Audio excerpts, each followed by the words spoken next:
And I know that this is the reality for many businesses right now, is that this moment, November, December, is when you are building, likely to some culmination moment, whether that's a board meeting, a bank presentation, your company kickoff that you do at the beginning of the year.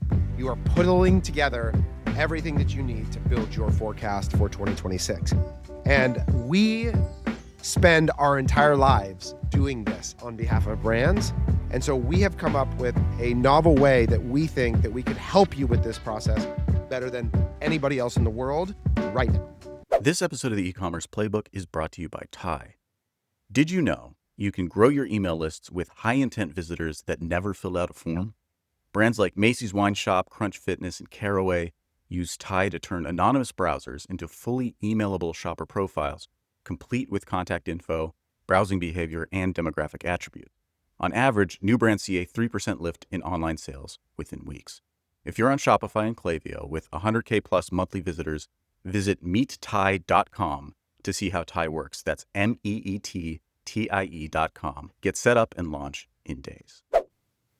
Hey folks, welcome to the e-commerce playbook podcast. I'm your host, Richard Gaffin, Director of Digital Product Strategy here at Common Thread Collective. Now, I'm joined once again, and usually I say I'm joined every time, but it's been a while since he's been on the pod with me. I know. Mr. Taylor Holiday, our CEO here at Common Thread Collective. Taylor, what's going on today, dude? Well, today we're going to take you on a little detour from the expected norm. So don't just tune us out thinking you're just going to hear about Black Friday, Cyber Monday, because we are leaving 2025 and we are teleporting into the future today, Richard. That's right. Exactly. So on everybody's minds right now, of course, is Black Friday, Cyber Monday. It's coming up. It's that time. It's the crunch. But as we were kind of talking about right before we hit record here, while everybody's executing, there's something else going on, which is 2026 planning. And I think part of like what we're approaching this is, unless you know how to insert yourself into this, your C-suite is going to create a 2026 plan for you without your input, and that's going to be a problem. So we want to talk a little bit about how we approach 2026 forecasting and how we kind of help our clients with that. So I'll turn it over to you, Taylor, to talk about what we're thinking about right now in these 2 months leading up to 2026. So this moment right now is weird, right? Because it is peak execution moment where you have a whole slew of the organization who is thinking about nothing but the present.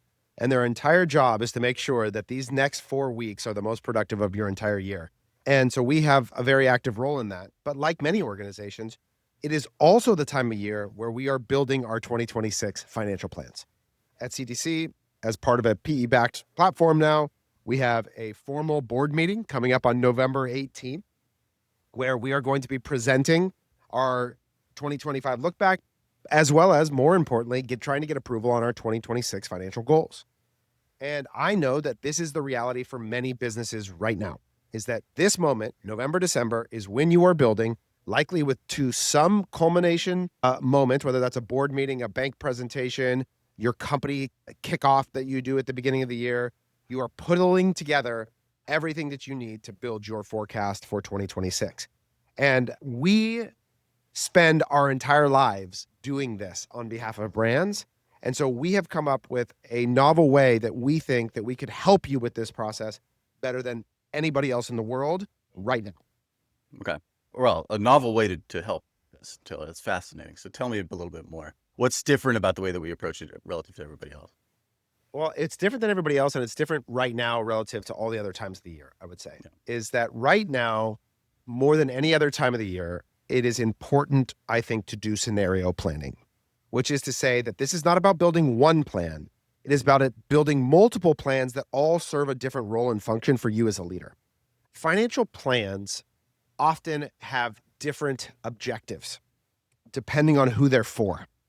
And you have to think about then how to use the tooling and information available to you to scale those plans up and down relative to that purpose. So what do I mean specifically? I call this board budget bonus. It is the 3 different scenarios that you need to build into your 2026 financial plan. Board, you could substitute that for bank. The point is some external governance authority. Budget, this is the most likely expected scenario that you're going to use to manage expectations of cash flow. And then bonus, the number that you set out in front of your team to get them to chase, to go out where you set the threshold for when they achieve a bonus, right? That is the driver for the organization. Each of those have a different function. And at CTC, most of the year we spend time focused on what brands was likely to occur, what we would call more of an LE, a latest estimate. So we show up in the middle of March and we say, okay, what is going to happen right now in April? And we have to try and be as accurate as possible. And so it's not the time for all this variable scenario planning. It is trying to figure out what is the goal for the next 30 days. It's very short snapshot windows over and over and over again. But this moment, the one where you have to go and present, where you have to lay out a vision, where you have to develop a holistic, connected plan and strategy to set a financial goal out in front of lots of people, it's critical to understand the variations of inputs and to build these multiple scenarios. Okay. Well, so talk us through then, like what's the key difference here? Is it like the most conservative one for the bank and then the most kind of out there one for the bonus, or how does that work? That's right. And that's like an oversimplified version of it. But I think that the key is to understand the core inputs of a forecast and a model. And we forecast billions of dollars in GMV, and we're about plus or minus 4% to target for the whole year in a way. So we're highly effective at doing this, in part just because we've screwed it up more than everybody else. Like, one of the compounding moats that CTC has is repetitions of effort in these areas. So we have just tried to forecast more e-commerce businesses more often than anybody else. And so it develops a pattern of improvement over time to keep getting this better and better. And so if I think about as the core inputs for our forecasting process, there's multiple models. And this is where our exercise really helps to build unification across your organization. So let's start with the retention model, right? So a lot of brands have this view. It's a cohort-specific retention model that allows you to look at the expected value of the existing customers you're going to walk into 2026 with.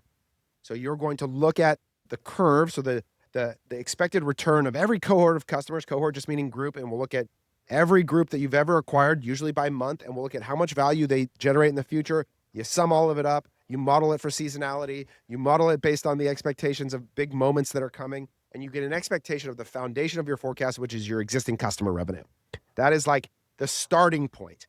And this is important to sort of stop here, because your existing customer revenue expectation should also be a thing you take a glimpse at and go, does my OPEX, does my returning customer contribution exceed my OPEX? That's like a really important data point for brands to understand when they think about how much fixed cost should exist in the organization, because that relationship allows me to set the threshold for how aggressive I'm willing to be on the next model, which is the new customer acquisition. So we build a spend and AMER model that sets both the new customer revenue expectation and the media budget. This is the relationship of efficiency of your new customer acquisition. New customer revenue plus existing customer revenue equals your total revenue expectation. We layer in all your expectations of your COGS, all your variable expense, all your fixed costs to get a full P&L level forecast for 2026. The other thing that we include, and this is where our process I think is really novel and it's important, is to help you build and develop a holistic entire year marketing calendar. So one of the things that we fundamentally believe is that you cannot forecast. If you are doing this exercise and you're alone in finance and you're doing this independent of your marketing calendar, you will not do this effectively. Mm-hmm. And you need to force your organization into the process of building an initial view of every marketing moment they plan to create in 2026. And then we apply what we call the event effect model. So we look at the relationship of those historical actions, every email you send, every ad you launch, every promotion you run, every product release. And we ask ourselves, what's the effect of those moments on the revenue curve? Both the returning customer revenue, the new customer revenue, the daily pacing. And it's all tied together. So you have a new customer revenue model, a retention model, an event effect model, a full marketing calendar, all of your costs, all of your fixed costs into an beautiful laid out financial expectation. And when we start that process, those models are going to begin at what we would call the baseline. This is the likely scenario. This is what I would call the budget path. This is what you should plan your cash flow against. It's the median outcome. It's the 50th percentile view of reality. It's likely not going to be the one that you're super excited about, but it's the baseline expectation. And so I think about that as a 50th percentile view. Now we have to go in two different directions as we think about this. When I think about managing a board or a bank, both of which I've had to do and currently have to do, I have to manage lenders. I have to manage a board of governors. My job is to under-promise and over-deliver in those spaces all the time. Yeah. It's to bring to them with a view of their expectation. Banks want to know they can be paid back, so it's going to be about your free cash flow that the thing produces. Your board wants, usually they represent the rights of the shareholders. They want some expected return on their investment. You have to have a view of what both of those parties want. So part of what we can do is we can take either your covenants from your free cash flow obligations, your expected internal rate of return from your investors, and we can use those inputs to help you think about what we need to generate in this process. But you want the lowest allowable number that crosses those thresholds so that you can go in. Boards and banks are not people that you want to overpromise and underdeliver to. You want the opposite. So likely you're going to take that 50th percentile outcome and you're going to push it down into the 30th percentile, the 40th percentile, something where your confidence interval of achieving that outcome is really high.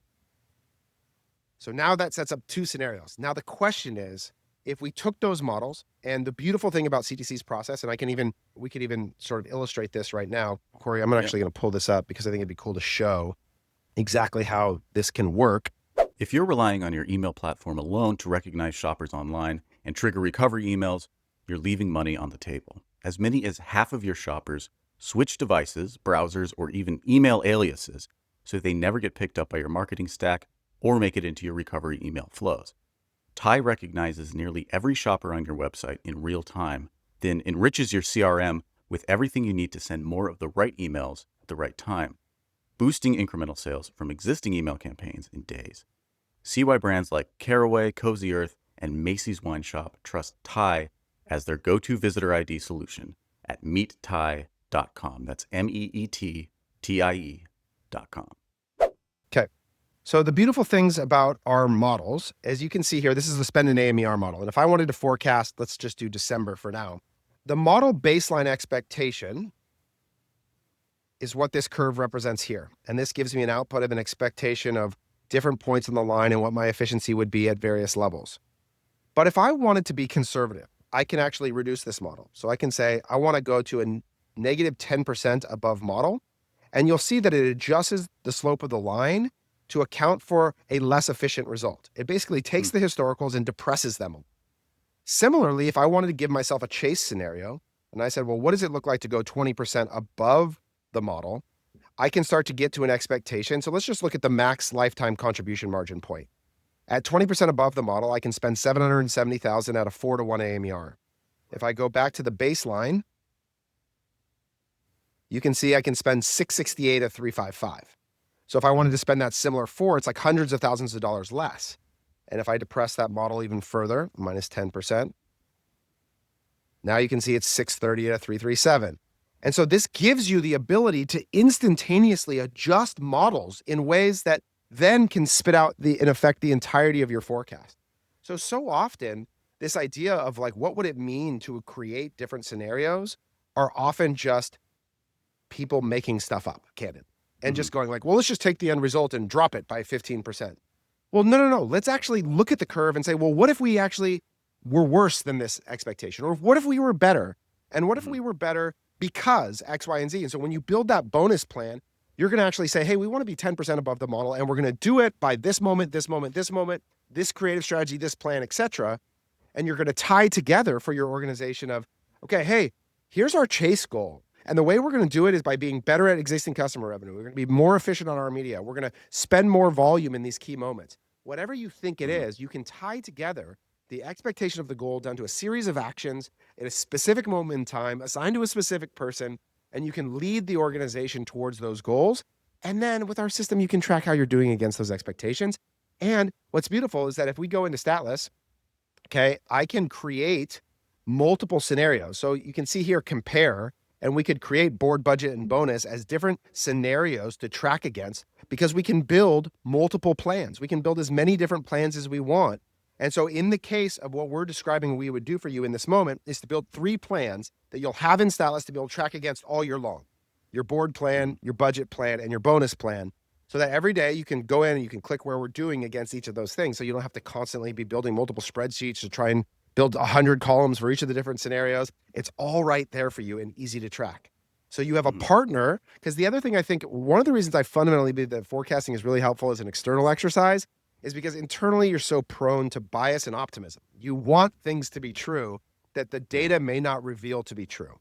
So I think that there's a huge opportunity, especially brands that maybe have missed forecast historically, to bring in an external point of view. And then look, you can always take our numbers and adjust them to whatever you believe for whatever reason, but we're going to give you a really thoughtful, data-driven orientation around those different expected results at different percentiles, 25th, 50th, 70th, 90th percentile. What does that look like? What are the bounds of possibilities for your business?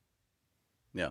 Well, I mean, I think so this is the culmination of, in a lot of ways, something that we've been talking about on this pod for a long, long time, which is the idea that having finance and marketing connected is one of the most crucial things that you could do for the success of your business. So one thing that you're pointing out here that I want to highlight is this idea that if let's say you're the CMO or whatever, or head of growth or something, and the CFO is building a forecast, and the forecast is based on like, we're going to do 10% or 20% better or whatever. And it's just sort of arbitrarily, they're sort of arbitrarily naming that. The CFO has no possible way to understand the set of actions that could contribute to 20% of growth year over year, right?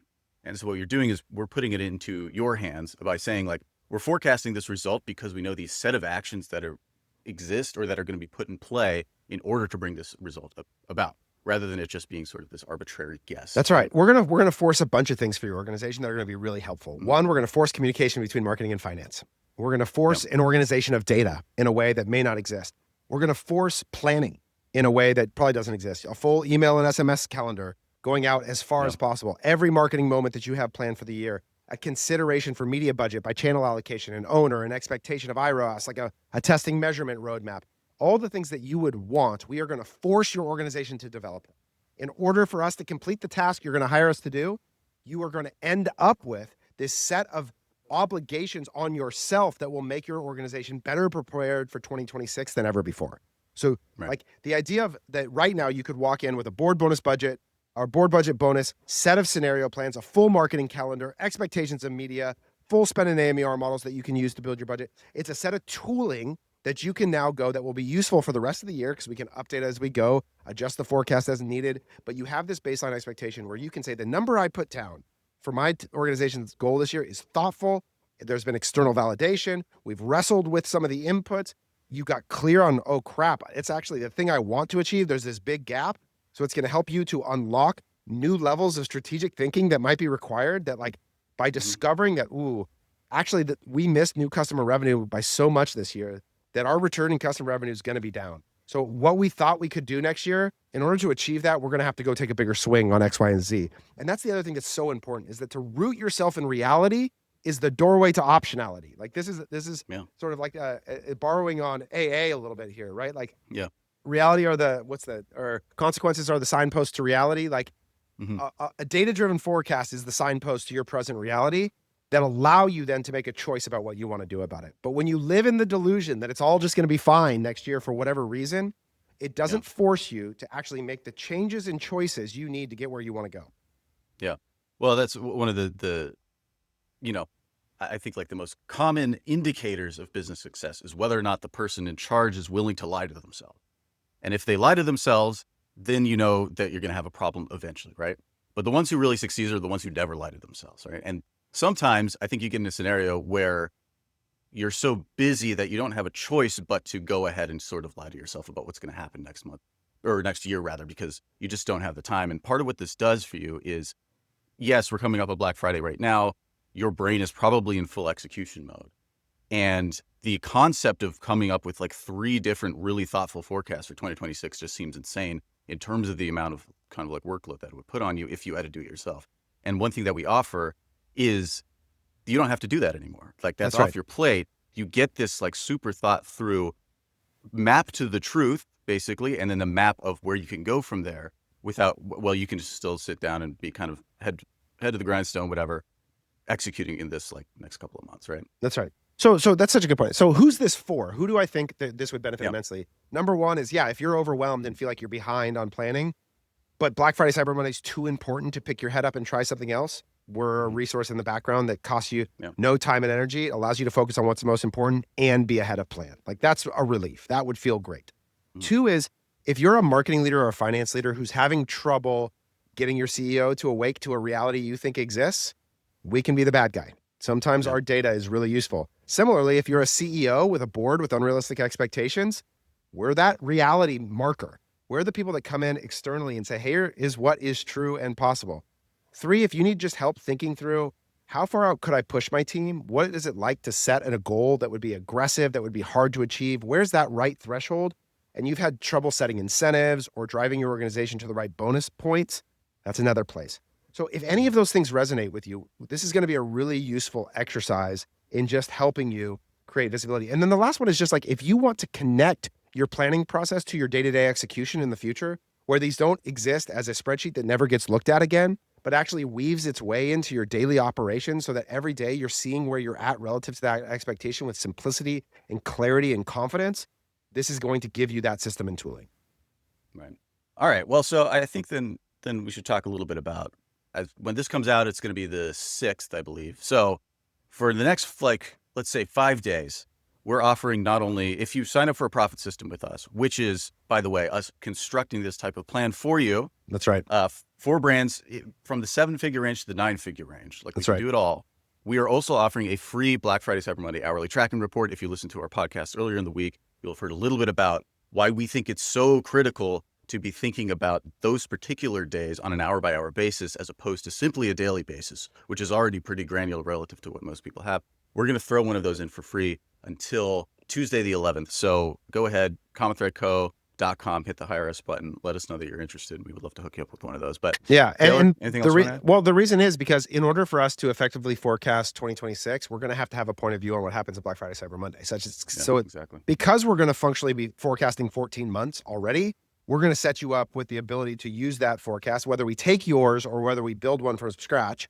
And it's going to give you the ability then to take that daily goal for Black Friday and break it down into hours. So the same system of every metric every day that we use for most of the year, we use in every hour for Black Friday and other peak moments. You'd have it for sale moments. We use hourly tracking in those key areas. So we'll give you that for free. So if you do 2026 planning, you come and check it out with us. We'll give you the November hourly BFCM goals for free. So, so much, again, this is just resource and tooling. If you're a brand that wants to grow millions of dollars next year, spending 20 grand to get yourself a clear insight and plan from a thoughtful third party is just the potential reward there so outweighs any opportunity for cost. And I know as a leader what it feels like to feel prepared, to feel thoughtful about walking into a year going, it reflects on you as a leader, to the whole organization, whether or not people are going to show up and it's going to be chaos on day one, or you're going to go, hey, we have this very thoughtful, detailed daily expectation of what you're all here to do. Here's your goal. Here's your KPI. Here's your financial incentive. Here's how we as a group get where we're going. That is your job.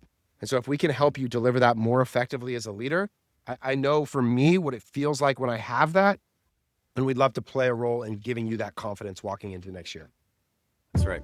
All right, folks. Well, I think that's going to do it for us. Yeah, again, getting that hourly Black Friday, Cyber Monday report, super, super important. Again, through the 11th, that's going to be available for free with a profit system. For 7 to 9 figure brands, we usually don't open necessarily those up to 7-figure brands for a lot of these offers, but we are right now because we can make that work for you too. So, all right, folks. Well, I think that's going to do it for us for this week. So until next time, take care. And happy Black Friday, Cyber Monday. It's coming up. It's getting close. But yeah, we'll talk to you next time. See ya.